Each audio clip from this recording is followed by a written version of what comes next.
The high country north of the Fraser didn't suffer weakness.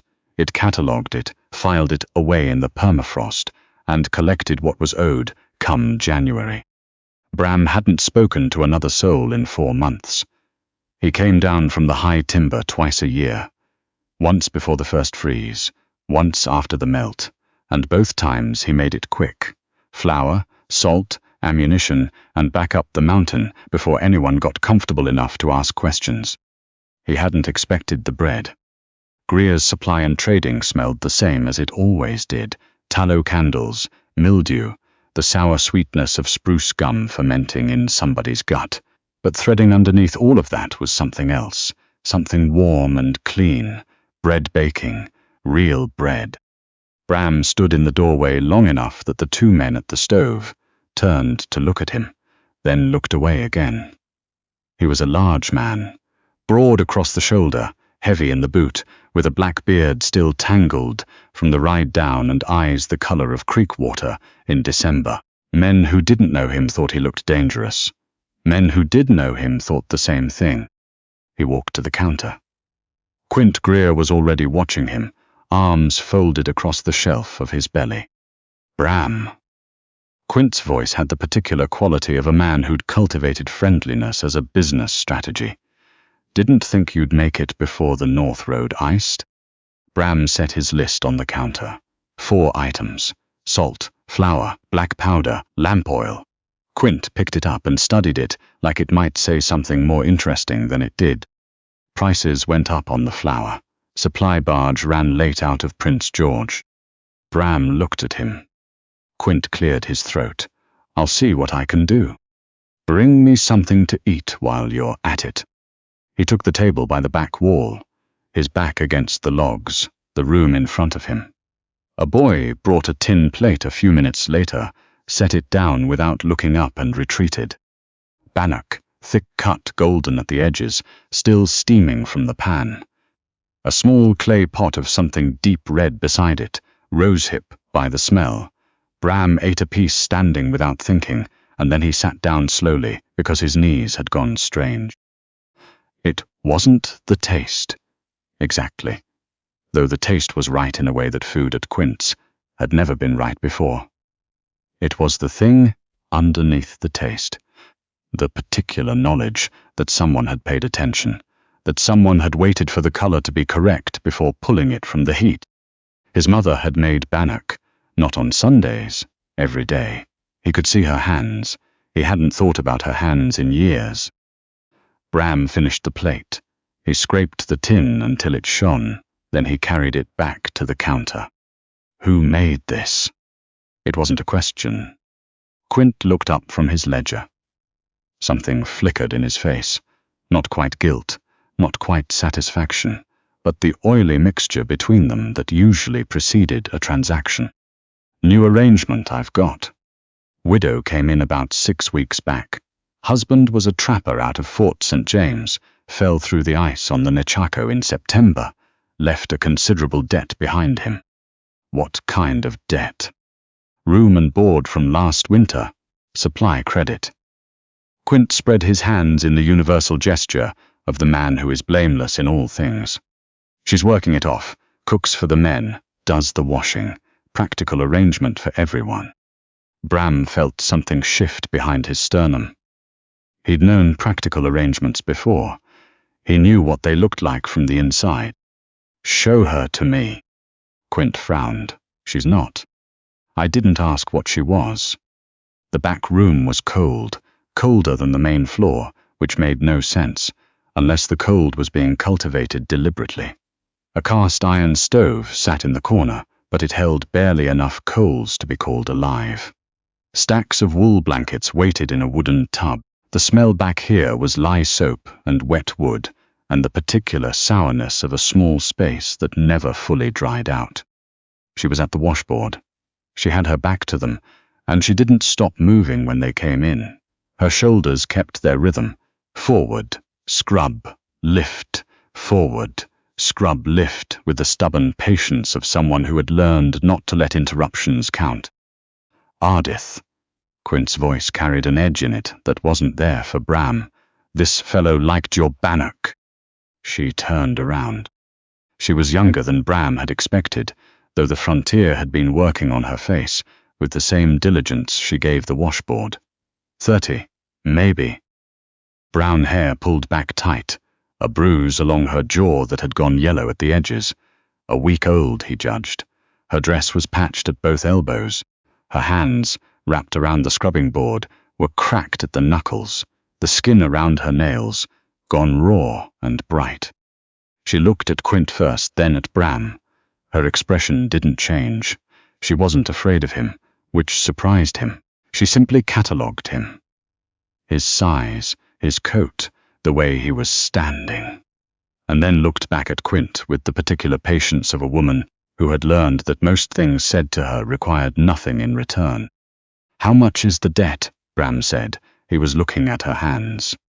Quint laughed. The sound was wrong for the room. "What for? Look, Bram, she's not." "How much?" $35. Supply and board from last. "It's 14, Ardith said. Her voice was steady, quiet but without apology. "The ledger says 14. I checked it 3 days ago." Quint turned toward her with the slow deliberateness of a man accustomed to being agreed with. His hand came up. Bram's hand was faster. He caught Quint's wrist before it had traveled 6 inches.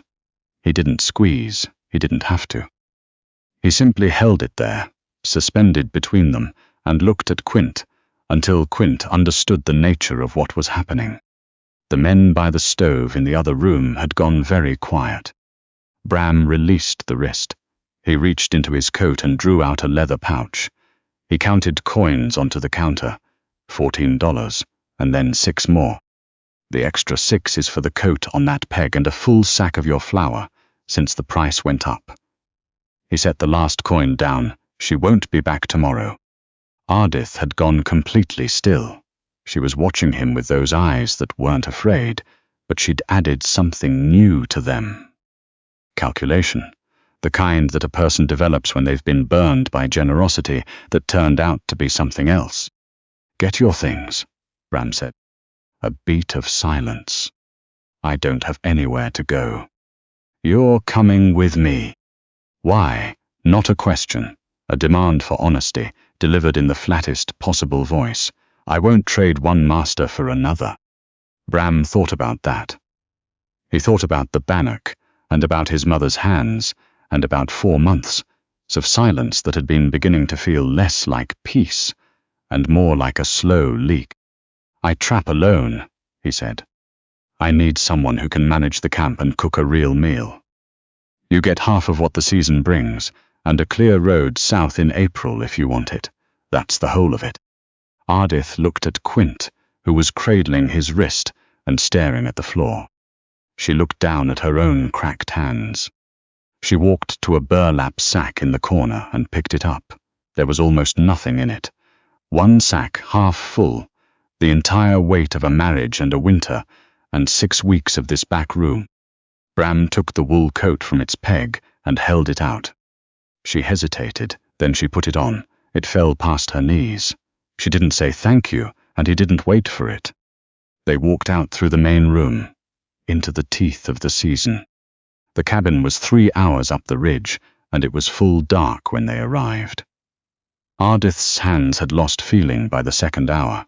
She held the back of the saddle and pressed her face against the rough buffalo hide of Bram's coat and tried to decide if she was terrified or simply too cold to feel terrified properly. He got a fire going in 6 minutes, she counted. She watched him move in the darkness with the efficiency of someone whose hands knew the sequence without his mind supervising them. Kindling first, then the larger splits, 1 match, no ceremony. The flames caught, and the cabin filled with the orange warmth of a fire, built by someone who understood fire. He put a blanket around her shoulders, without asking. He poured a measure of rye and handed her the cup without comment. She drank it, coughed, and felt the cold begin to lose its grip on her chest. The cabin was small, bare log walls, a table, 2 chairs, a rope bed in the corner, shelves built from rough-cut spruce, impeccably ordered, the way of someone who lived alone and had decided that order was the only conversation he was having with the space. "Bed's yours," Bram said. He was already laying out a canvas bedroll on the floor by the stove. "That's your bed. Floor's fine." He lay down with his back to her, and was asleep in what seemed like minutes. Ardith sat in the chair by the fire for a long time, listening to the wind against the logs and the sound of his breathing, and the occasional crack from the stove. She thought about $14. She thought about a man who had not asked for anything she had expected him to ask for. She went to sleep eventually. She didn't trust it, but she went. They built a routine the way you build anything in the north. Out of necessity, without discussion, each piece fitted to the next by function rather than feeling. Bram was gone before full light. She heard him leave, heard his horse shift in the lean-to, heard the quiet of his absence settle in. She built up the stove, melted snow for water, made coffee from the beans on the second shelf. She learned the pantry in that first week. Flour, dried peas, salt pork, a crock of lard, smoked fish hanging from the rafters in the cold corner. He was provisioned for a siege. She cooked. She cleaned. She mended the wool socks she found in a wooden crate, 2 pairs with holes in the heels, one split along the entire side seam. Her stitches were small and tight. She had always been good with small, tight stitches. It was a skill her mother had valued, and her husband had not noticed, and Quint had not cared about. Bram brought back game every few days. A snowshoe hare, 2 grouse, a young deer dragged in on a sled he'd cut from birch. He would lay it on the porch without ceremony, and come inside to eat whatever she had on the stove.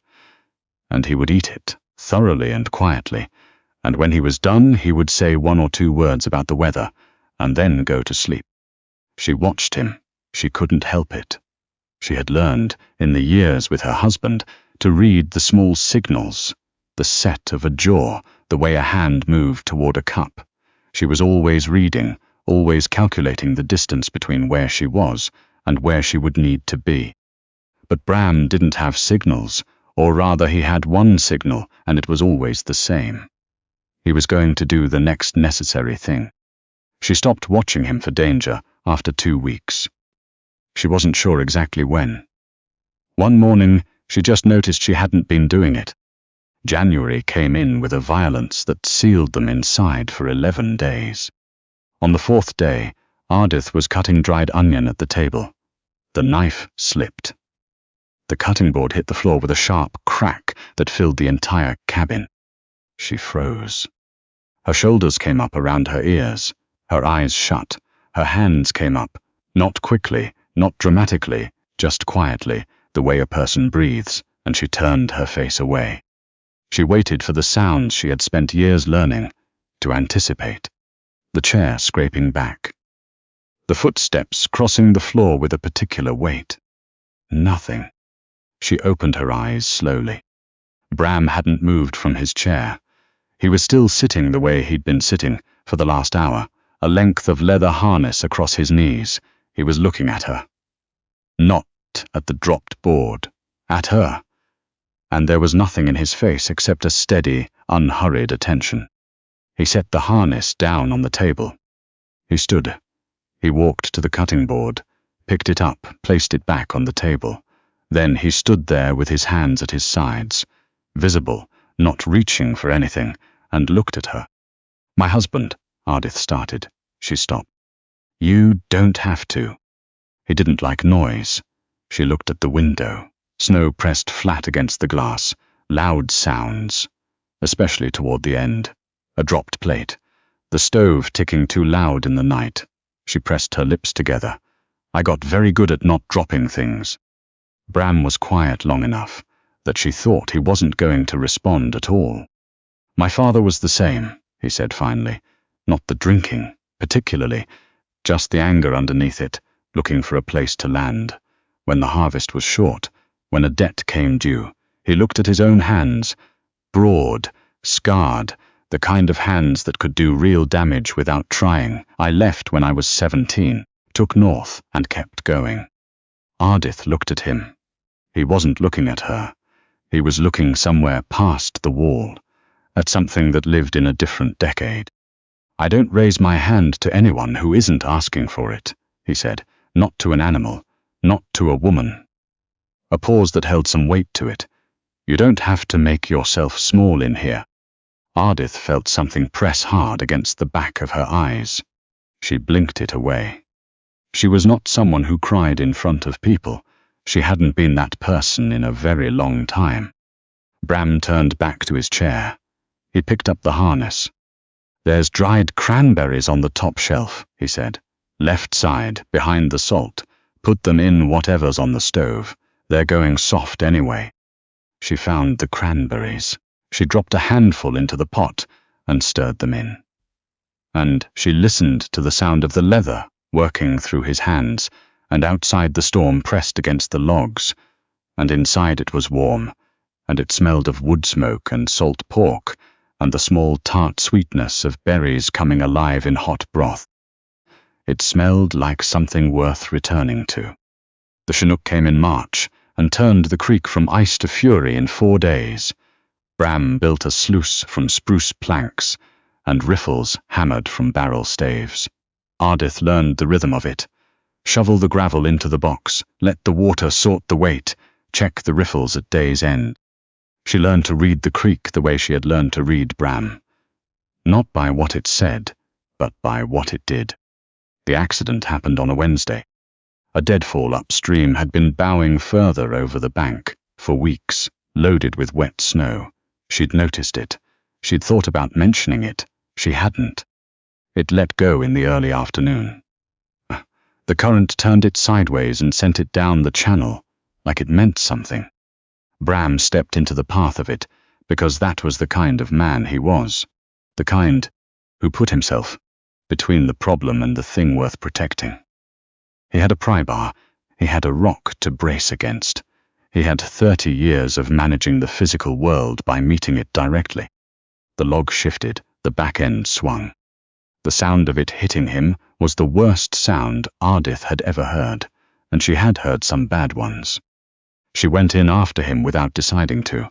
The water hit her like a fist, cold beyond cold, the kind that makes your lungs forget what they're for. She found his coat in the murk and pulled. The log had his left leg pinned against a submerged rock. He was keeping his chin above the current by sheer will. She found the pry bar caught between 2 stones near the bank. She fought her way back through the current. She set the bar. She found her leverage and put everything she had left. Everything that 6 weeks at Quint's watchboard hadn't taken and a winter on this mountain had built back, onto the end of that iron.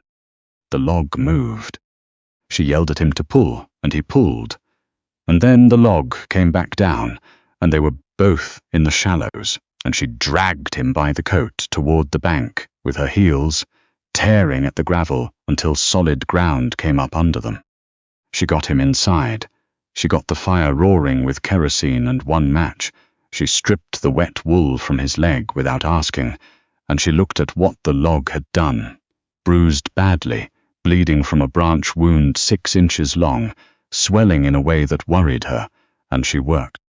She stitched the wound with thread from her sewing kit, poured the last of the rye over it, and held his leg still when he tried to pull away.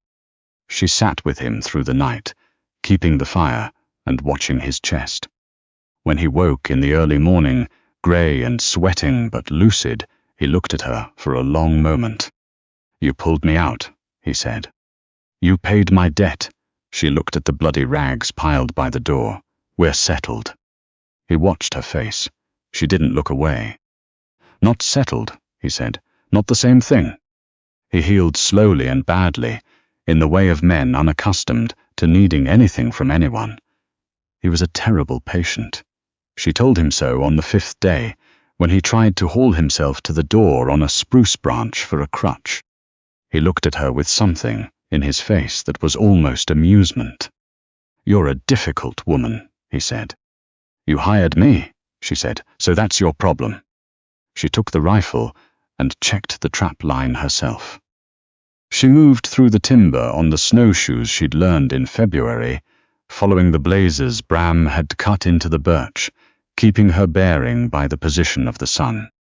She thought, on the way up the long draw, about the stagecoach that ran south through the valley every 2 weeks. She thought about Prince George. She thought about the gold pouch under the loose board by the door that held her half of a winter's worth of work. She made the circuit. She reset 2 traps. She shot a young bull moose in the last light, quartered him on the slope, and dragged what she could carry back before dark. When she pushed the door open and the warmth hit her, and Bram looked up from the floor where he'd been lying with studied patience, when she saw the thing that crossed his face. The thing he immediately pressed down behind his usual blankness. She understood. He'd thought she might not come back. He'd spent the afternoon alone in that cabin, thinking about the South Road and the stagecoach, and her half of the gold, and the fact that there was no reason, once she reached the valley, why she had to turn back. She set the canvas bag on the floor. Blood was already seeping through the fabric. "Young bull," she said, clean behind the shoulder, had to leave the back quarters, too much to drag alone. Bram looked at the bag. He looked at her. "You stayed," he said. The words came out rawer than he'd intended. Ardith sat down and pulled off the snowshoes with stiff fingers. She thought about how to answer that honestly, and what it was worth. "I went out there today because we needed meat and you couldn't go," she said. "I came back because I chose to." She set the snowshoes against the wall. "I'm not here because I owe you, Bram. You bought my debt. You didn't buy me. There's a difference, and I think you already know it." He was quiet long enough that the fire shifted and resettled. "I know it," he said. She reached across and placed her hand over his. He turned his hand over slowly. His fingers closed around hers and held on. Carefully, the way a man holds something he has spent a long time pretending he didn't need. In July, when the creek had calmed and his leg had healed to a reliable limp, Bram spread the season's take on the table. Fur proceeds, a winter of trap lines, gold from the spring sluice. He divided it with the careful precision he brought to everything that mattered, and he slid her half across the worn wood. "Coach runs south from the valley crossing on the 15th, he said. He was looking at the scale. 3 days' ride from here. Ardith looked at the pouch. "I know when the coach runs," she said. "You've got enough there for a proper start. A room somewhere. Work that doesn't require snowshoes.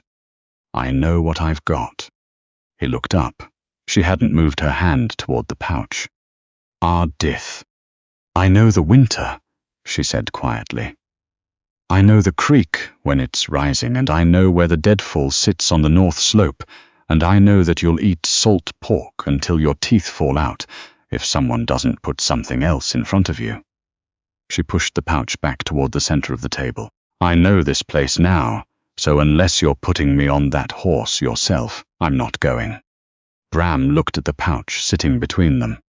He slid it back to her. "Partners split the take," he said. "Then I'll keep it here." She tucked it into her coat pocket, where it settled against her ribs with a solid, unhurried weight, where it belongs. Outside the open door, the summer evening stretched long and green and impossibly quiet. The creek muttered below the tree line.